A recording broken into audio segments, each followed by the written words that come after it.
ئەو شوێنە ئێستا پێڵەن سلەیمانی بەواتە زمانەوانی ڕاستەقینەکەی سولەیمانی کوچکە ناوەکە ناوێکی عیبری کۆنە لە سولەیمانە وەرگیراوە ناوەکە کوردی نییە هاتوونە زمانی کوردی و دواتر کوردێنراوەتە سلێمانی ئیلا لە بنەڕدا وشەکە سولەیمانیە لە مێژووی کۆندا پێوتەوە دەشتی زامووە و ئاشوورەکان ناویان ناوە دواتر لە سەدەی بڵین هەژدامی کوتای سەدەی هەژدەمی زانی بێتە شوێنی شارێک بۆ پایتەختی مێنشینی بابان بە ناوی شاری سولەیمانی کە لە 1944 برایان پاشای بابان دروستی دەکات.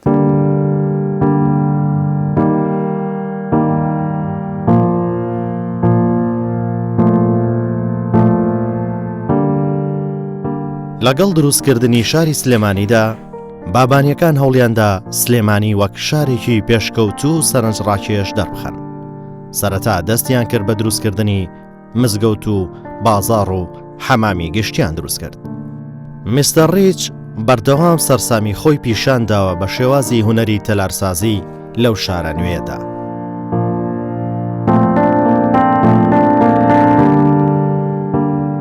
هەر لەگەڵ دەستپێکردنی بە بیناکردنەوەی ئەم شارە مزگەوتی گەورە شێشێکە بێت لەو شوێنانی کە ئاوەدانەکرێتەوە و بەردی بناخەکەی دانادێت لە 1975 مزگەوتی گەورە تەواو بێت. بێگومان مزگەوتی گەورە چەند بەشێک لە خۆوەگرێ هەر لە مێژووی دروستکردنیەوە یەکێک لەو بەشانەی جا لەوەی کە حرەمی بۆ نوێشخوێنان و بۆ وتاربێژی و ئەوانە قوتابخانەیەکی غەزایی کە پێشتر قوتابخانەی غەزایی لە قەڵات چوالان بووە ئەگوێزرێتەوە بۆ شاری سلێمانی و لە مزگەوتی گەورەیە جێژی دەبێت.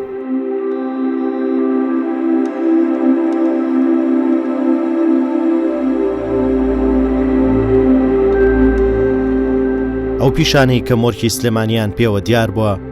ئاسنگەری، جۆڵایی، متابچێتی، چەرخی مۆڕەستن، خەڕک، کارگەچێتی و تراقچی، چەخماخسازی، شیرگەری.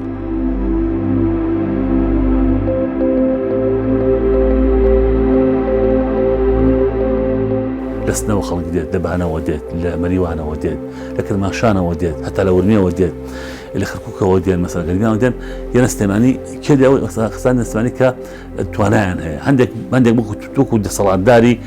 مادی خاڵمەڵک دێن هەندێک وەکو ئیشکردن دێن هەتا لە مەسیح و لە جوولەکەش ڕووی تێ ئەکەن چکە وەتە شار وەتە پایتەخت بڵێن وەتە ماندێکی سیاسی گەورە و دوو تەریقەتی گەورەشی تیا کە وەتی قادر و نەقشبەندی بۆیە وریدی ئەمانە ڕووی تێ ئەکەن لەولاوە سۆفی نەقشبەندی وەلاوە دەرێژی قادری ڕووی تێ ئەکەن مزگەوتی گەورە و مزگەوتی نەقشبەندی کەمۆرانە خالدە لە دواتەوە ناوەندێت دوو پێگی ئاینی گەورە سلێمانی هەموو ئەوانە دیگە خەڵکی زۆر ڕووی تێ ئەکەن شاش کە دروست دەکرێت سەرنج بە شاکە دروست دەکرێت شار کە ئاوادان دەبێتەوە یا بەرەو گەشەکەت دەڕوات سەدان وەستا ڕووی تێ ئەکەن وەستای دیوارە وەستای گەچکاری وەستای سەقفە بڵێن بۆ دارڕا وەستای چاکردنی ناوماڵە بۆ نمونە وەستای دارە وەستای دارتاشە ئاسنگەرە ئەمەی ڕووی تێ ئەکەن ئیشەکەن لێرە وەسەدان کرێکا ڕووی تێ ئەکەن بۆ ئیشکردن لێرە بە هەموو جیاجەکان و کاڵا گواستنی بەرد گواستنی گەچ گواستنەوەی خشت هەموو ئەمانە دەستی ئیشکەری پێویستە هەمانەتی دێن لێرە ئەمێننەوە وردە قۆناق بە قۆناق ئیشی تایە بڵین شوێنی کارە ئەمە ئاگاستمانی وردە خەڵکی جاجا ڕووی تێ ئەکات و بۆ شارێکی فڕەڕەنگ دروست دەبێت.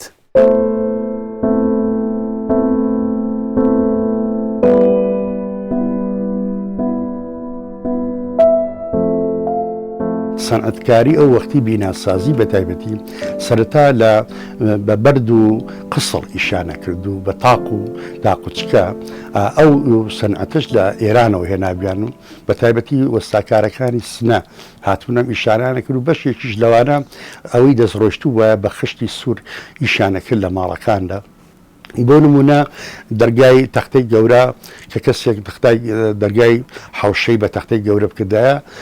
سەرەوە و شانەکانی بە خشت و دیکۆر ئەڕازانەوە و هەروەها بنمیچی گوێسەبانەکانیشیان ئەم جۆرە نەخش و نیگارانیان تیا بوو. بەڵام بەگشتی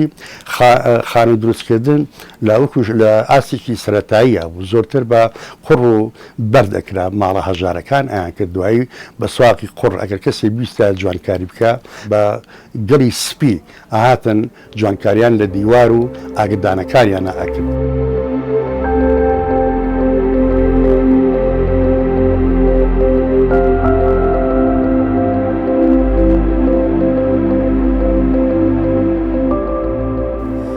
ساڵان بەس حەمامچی بووم ئیشمە کرد شاگردێکی ئافرەتشمان لەگەڵ بوو بەس ئێستا بەهۆی ئەوەیەوە کە ئیشکەم بۆ شاگرد و شتمان نەما و پیاوەکەم عەمری خوای کرد ئیشی تونەکەش خۆم گرتوومەتە ئەستۆی خۆم و خۆمەیکەم جام حەمامە کۆنترین حەمامە لە شاری سلەیمانی لە گەڕەکی سابونکەرانە حەمامێکی کۆنە تایبەتە بە ئافرەتان بۆ ئافرەتانی شەکە بووە بە شوێنەواری کۆنە لەگەڵ شاری سلەیمانی دروستکراوەم حەمامە جاکە من هاتم حەمام بە 4-5 ئیشیە کرد ڕۆژێکە هاتم وتم من هیچ حەز دەکەم بچم سەیری تونەکە بکەم و شوێنی ئاگرەکە وتی ئەوە ترسناکە پیا خۆیە ترسێ لێ کە ئەچێتە ناوی وتم قەیچێکە وتی دەوەرە با بدبەمە ناوەوە سەیرێکی بکە دنیا هەزار شەبینی ڕۆژێ من نەخۆشم ڕۆژێ شاگردی لێ نییە ڕۆژێ شتێکە با بۆ خۆت فێر ببی دیتر کە چوومە ناوەوە سەیرم کرد زۆرە ترسام شوێنەکەی ئەڵێ ئەشکەوتە ئەچتە خوارە ئەڵێ خانەکەی فنسندە چوومە خوارەوە کە سەیری ئاگر و شتەکەیم کرد و فێری کارێزەکەی کردم چۆن ئاوەکەی بکەمە سەر گەرمەکەەوە چۆن بیبڕم ئەتە وردە فێری گاستێکردن و ئاگر هەڵکردنی کردم دەمێکەوە تقریبان 15-16 ساڵە خۆم ئاگرەکە شەڵەکەم مۆگیان داگیرسان بۆ بوو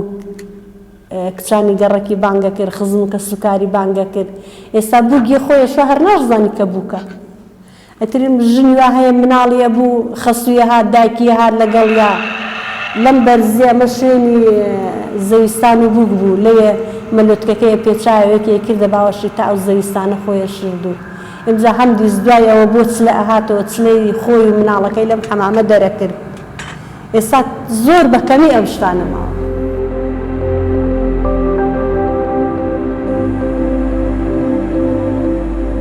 شاری سلێمانی هەر لە سەرەتای دروستبوونیەوە دەبێتە یەکێک لە ناوەندە گرنگەکانی ڕێبازاینیەکان و چەندین خانەقا و حوجرە و مزگەوتی تێدا بووە کە هەزارەها کەسایەتیان پەروەردە کردووە.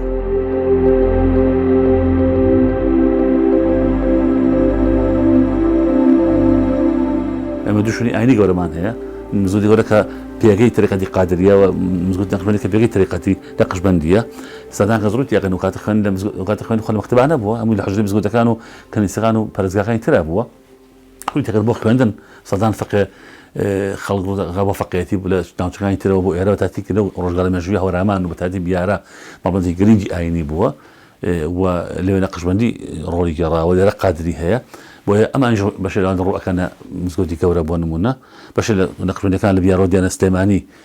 مزگەوتی نەقشبەندی ئاواتان دەکەنەوە و دواتر مزگەوتی خانەقا ئێستا خانەقای پێ ئەڵێن و ئەمە وا ئەدەگا کە بێتە مەدرسەی گەورە بە فێربوونی نوۆیەکی تازە ئەمە ئاکات لە بەرەنجامی ئەمەدا سەدان زانای ئاینی و مامۆستایانی دەردەکەون کە ئەمانە دوای دەبن ئەبنە شاعر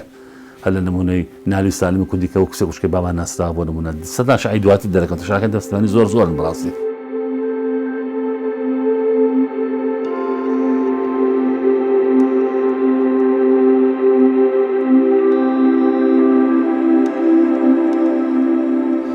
مەرحومی شێخ معروفی نۆدەی کە بەرپرسی بەڕێوەبەری قوتابخانەی غەزایی بووە کە لە باپیرە گەورەکانی ئەمەیەوە زانایەکی بلیمەت و بەتوانای سەردەمەکەی و ڕۆژگارەکەی خۆی بووە و پاشەکانی بابان زۆر حورمەتیان لێگرتووە بۆی زانست و عیلمەکەیەوە.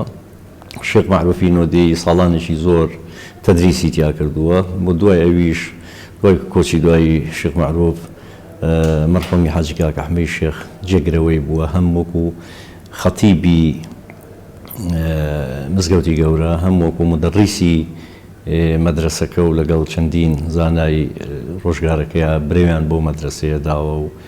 لە پەناوەشە لە سەردەمی حاجی کاک ئەحمەدی شێخا وەکو هەم زانایە و عارف و کەسێکی متەسەوف و یەکێک لە سەرۆکەکانی تەریقەتی قادری بەردەوام پێگەکەی مەڵبەندی ئەم شارە و مزگەوتی گەورە شوێنی عیلم زانست ئاین پەروەری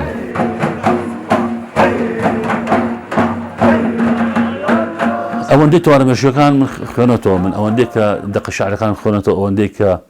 ئەو حاشانم خوێنەوە لە کتێبخانەی وقاف و کتێبخانەی کاک ئەحمەدی شێخ لە مزگەوتی گەورەکە لە ساڵی بەسادی ئەوڵی ئەخینەوەەکان و 2000ەکان زۆر ئەو کارم دەکرد تااقەتی شوێنزان کۆیتر پسپۆری مباری سەرەکانی ناوە زۆر کرد نەمبینیوە ئەو سرعە ڕوو بدات بەسلانی جوولەکە بە ئازادی خۆی ژیاوە کریستیان مەسیح ژیاوە بە ئازادی مسلمان تێدا ژیاوە هەتا زەدەشیش لێرە حوزوری هەبووە.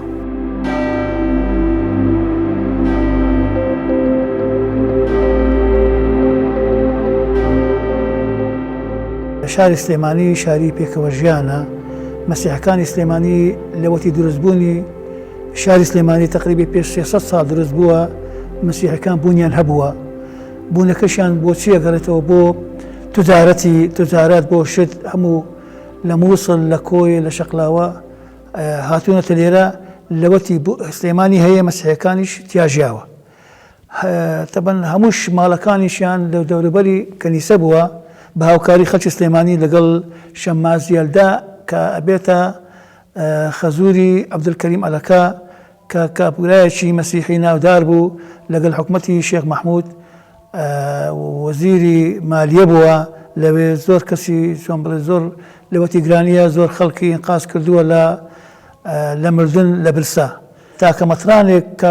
هاتبێت بۆ ئێرە سەرپەرشتی ئێرەی کردبێت مەتران بۆ خەڵکی سلێمانی مەتران عەبدولحەد ڕەبان بووە مامن بووە بەهۆی ئەو هاتوومەتە ئێرە ئەو بەرپرسی ئاکرێ و زێبار مەسیحەکانی ئاکرێ و زێبار و مەسیحەکانی سلێمانی بووە سەرپەرشتی ئەوێ کردو سەرپەرشتی سلێمانیشی ئەکرد تەبەن لە هەشتاونەوە ئەو لێرە بووە تا ئەمری خوای کرد لێرە هەر لێرە بووە. هەر لە سەرەتای دروستبوونی شاری سلێمانیەوە سلێمانی شاری پێکەوە ژیانی ئاینە جیاوازەکان بووە کاری یەکە لە پێی ڕەوانی ئاینەکان بە هەوڵی خۆیان لە ناو خۆدا دینی خۆیان پاراستووە و پێی ڕەویان کردو و بڵاویان کردوتەوە. جوولەکەکانی سلێمانی ئەم کەمایەتیە لەگەڵ میرەکانی بابان هاتوونەتە ئەم شارە و دەستێکی باڵیان هەبووە لە دروستکردنی شارەکەدا.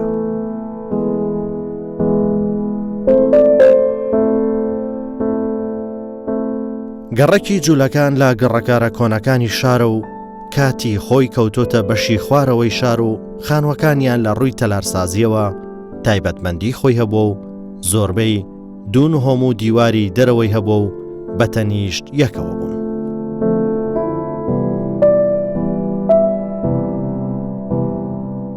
بە پێی ڕۆژنامەی ژین لە ساڵی 1955دا ژمارەی دانیشتوانەکەی لە 6,000 کەس و 7,000 خانوو بۆ و لە 6 گەڕاک پێک هاتووە: کانیاسکان، گۆیژە، مەڵکەندی، سەرشەقام، چوارباخ و دەرگەزێن. من لە گەڕێکی گاوران بووم لەدایک کە ماڵی چلم لە نزیک ئاشە ڕووخاوەکەی گاوران. من لە بیدایەتی 57 بووم بە وێنەگر 4 جێمانەوە ڕەفیق شێخ مستەفا شێخ ئەحمەد دەنگەورە مەشهوور بوو لەگە مامۆستایشکە. ئەم چوارچۆدی هەبوو لە سلێمانیاکەوە قەدیم بێ. لە ئاخرەتی ئێمە پەیابوون و دەودە و حەبیب پیا بوو حەبیب ئافریقا و عومەری هەیە لە جالی ئۆزبێک ئەو دەستی پێکرد ئاواتە جەماعەتی حەمەی ماڵساڵ و کاکاشم و ڕۆفق ئەم جەماعەتە و دەودە دەستمان پێکرد و شارەکەمان ئاوا کردەوە.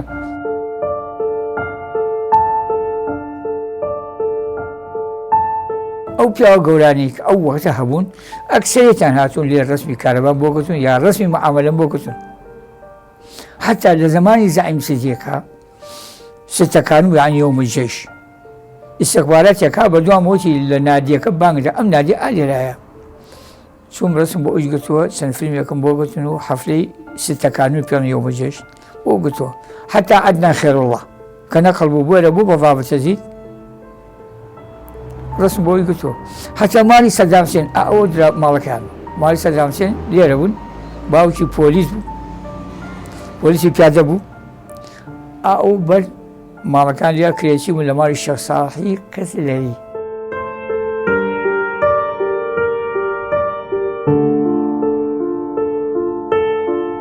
بە کاتی خۆی ئەگەر بۆ معامەلی بیسا ئەو شەمسە سێقاچەکان هەبوو بە دوو دەکە سێ دەکە ئەمانەوە دەسی ئێجا هەبوو بۆ جوانی ئەگەر بە پێوە ئەوە فراشان پێوە جامەکەمان ئایەوە هەیشی زۆر بۆ جوانی ئەگەر بۆ تاریخ ڕسمی کارەبایی بوو ئابوو و کامێرەی ئەمگر بووی کەوتا لە پشتی خۆی جامەکەمان تێکس و ئەمان نزە چک ئەماگر بوو کەنی زیاتر سلێمانی لە 1970 ئیگرێت ئیتر سلێمانی بۆ ئینیزەوە جایتر گۆڕانقەری بەسەردادا چکەنی کە دێت ئێرە لەگەڵ خۆیان زمانە هێنێ کەلتورە هێنێ هێزی سیاسی ئەهێنێت و بەرژەوەندی خۆش ئەهێنێتە ئێرە ئەوەی کەم شتکەینە چاپخانەیە کە دەستێمانی و ڕژانی پێ دەکات و دوجار لە بەخش تەمەین ڕژامی دەکردووە دیسانەوە بۆی کە ئەوێ لە ڕۆژنامەوە پامی خۆی بگەێنە کە ئینیس کێیە تەمەشە ڕۆژنامە دەست بەقی خوێنەوارەکە بێت تەستبەقەیەکە کە خوێنەوار کێیە خوێنەوار کاتە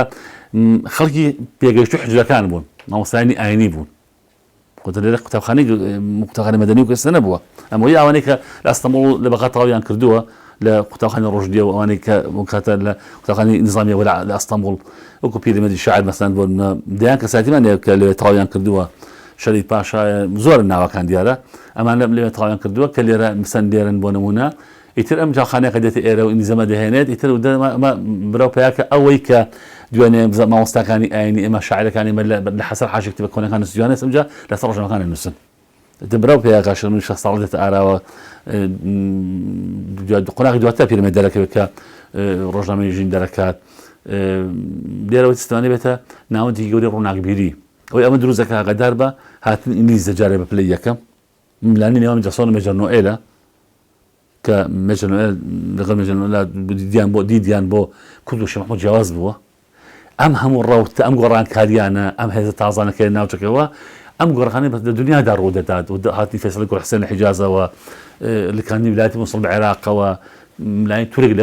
لەگەڵ کووردا لەسەر ویلایەتی مووسڵ هەموو ئەمانە سلێمانی ئەباتە قۆناغی زۆر تازەترە و لەڕێی ڕۆژنامە و لەڕێی بڵاوکراوە و لەڕێی گۆبارەوە و ئەمە باتە قۆناغی سیاسی لەسەر کاغەز ئیتر لێرەوە چی دەست پێ دەکات پێڵەن خەباتی ڕۆشنبیری دەست پێ دەکات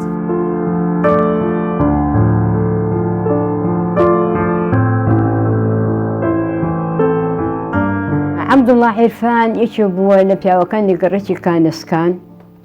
خۆی قورئان خوێن بووە مەلای مزگەوتی بنتەبەقیش بووە 40 ساڵ لە مزگەوتی بنتەبەقا کە بە پاڵ ماڵی ئێمەوە بووە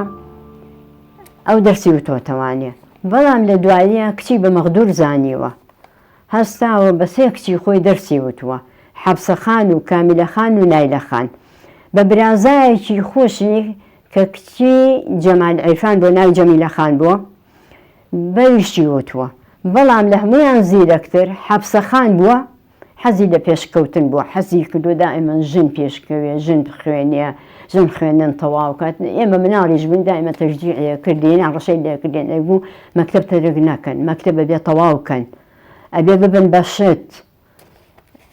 دوای مستەشاری حەبسەخانیش بوو لە عینی وەختا حەبسەخان نەقیب دراوسێشی بوو شەو هەتانیوە شەو ڕۆژ دائیمە هەبێکەوە بوون بۆ کوڕان لە دوای 1920ەوە فەیساڵیە کرایەوە ئەیوبیە کرایەوە خالیدیە کرایەوە غازی کرایەوانێ بەڵام بەنسبەت مەکتەبی کچان مەکتەبی سەدیقە کرایەوە یەکەمین مدیرەی فاتمە قەفتان و شەفیقە سەعید بوون بە دوای یەکەکە هاتن مەکتەبی زاهرا کرایەوە بەهیجە خان بوو گۆیژە کرایەوە ئامینەی حەسەن ئاغا بوو عێراقیە سەدوەهبیە و پەروین مستەفا بوو خوشکی پاغوشیار ساڵی 1926 بوو 27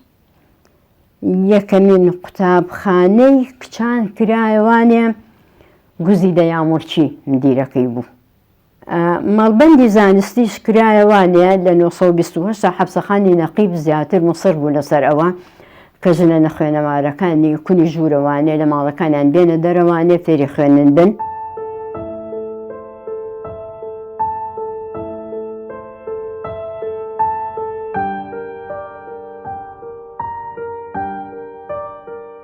مۆزەخانەی سلێمانی لە 14 تەمووزی 1961 دامەزراوە. سەرەتا لە خانوویەکی بچووکی گەڕێکی شۆڕشدا بوو لە ساڵی 1970دا گواسترایەوە بۆ ئەم بینایی ئێستای. مۆزەخانەی سلێمانی پارچە سەواری سەردەمە جیاوازەکانی کوردستان و میزۆپۆتامیا لە خۆ دەگرێت. لە سەر ئاستی عێراقدا بە دووەم مۆزەخانە دادەنرێت.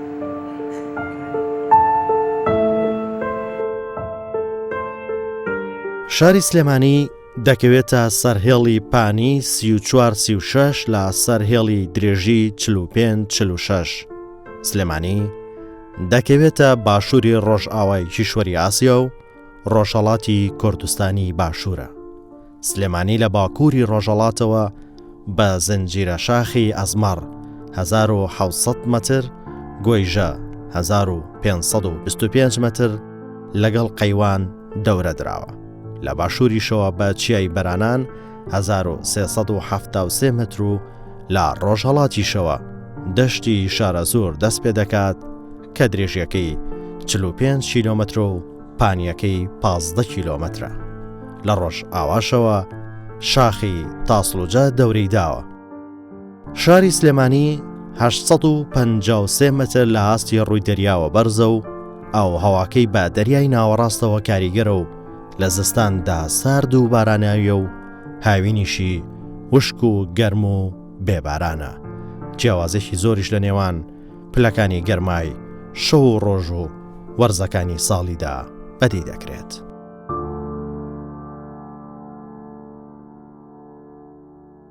مێژووی پەیدابوونی چا لە کوردستاندا زۆر کۆن نییە. پێشتر قاوە بەکار هاتووە، هەر بۆیە شوێنێکی وەک قاوەخانەی سەرچیمەن هەبووە.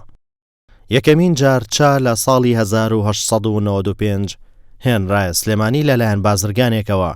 کە ناوی محەممەد ئەمین مەحموود بوو کە لە نێوان ئێران و سلێمانیدا بازرگانی دەکرد.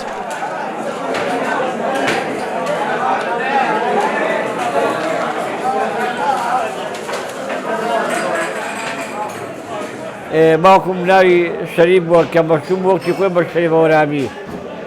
باوکم لە پێش ژیانی گەورە هاتە سلێمانیەوە. لەم لێرە لەم ئەمە وەکتی خۆی ئوتێل بووە. پێشەوەی بێتە ئێرەوە باوکم چای دەستگێڕی هەبووە. تەمەەن چا وەکتی خۆی چا نەبووە بەس قاوە بووە. و تر وردە وردە کە سلێمانی فراوان بوو چا هاتە سلێمانیەوە. وەکتی خۆی چا تەنها بەس مادۆڕەمەکان شان هەبوو کەتر نەبوو. ئێتر وەکتی خۆی ئێتر بەرەوردەوە لە کە سلێمانی فراوان بوو چاخانە کرایەوە. چاخانەی حەمەڕێق مینە شەل مەزبعەیە چاخانە تر هەبوو بەداخەوە نازانم ناویان نایە بڵێم. وەڵا ئەوەی کە من لەبیری بێت ئەوە ئەخوەری شاعیر بووە، عەبدوڵڵا جەوهەر بووە، سەلامەنمی بووە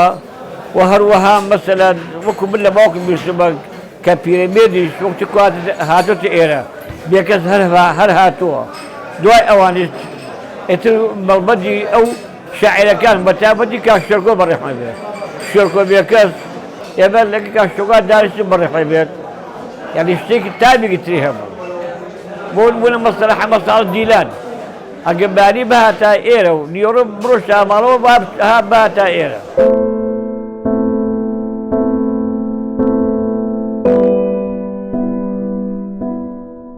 زانکۆی سلێمانی بۆ یەکەم جار لە ساڵی 1968 دامەزرا. لە ساڵی 1970دا ڕژێمی فاشستی عێراق ئەم دامەزراوە کاتیمەی ڕاگواست بۆ شاری هەولێر و ناوەکەشی گۆڕا بە زانکۆی سەلاحەدین. لە پاش ڕاپەڕین لە 14 نۆڤەمبەری 1992دا لە سلێمانی زانکۆکە دامەزرێنرایەوە.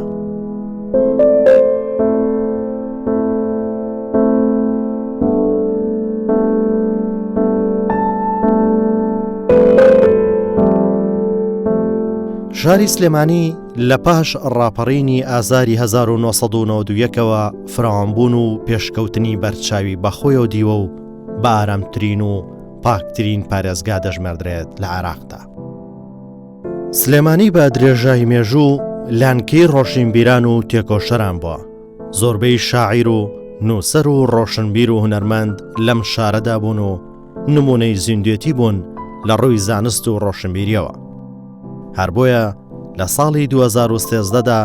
پەرلەمانی کوردستان سلێمانی وەک پایتەختی ڕۆشنبیری هەرێمی کوردستان ناساند. دوای نازناو کە بەم شارەدرا ئەوە بوو لەلایەن ڕێکخراوی یونسکۆوە وەک یەکێک لە شارەکانی داهێنان لە بواری ئەدەب لە جیهاندا ناسێنرا.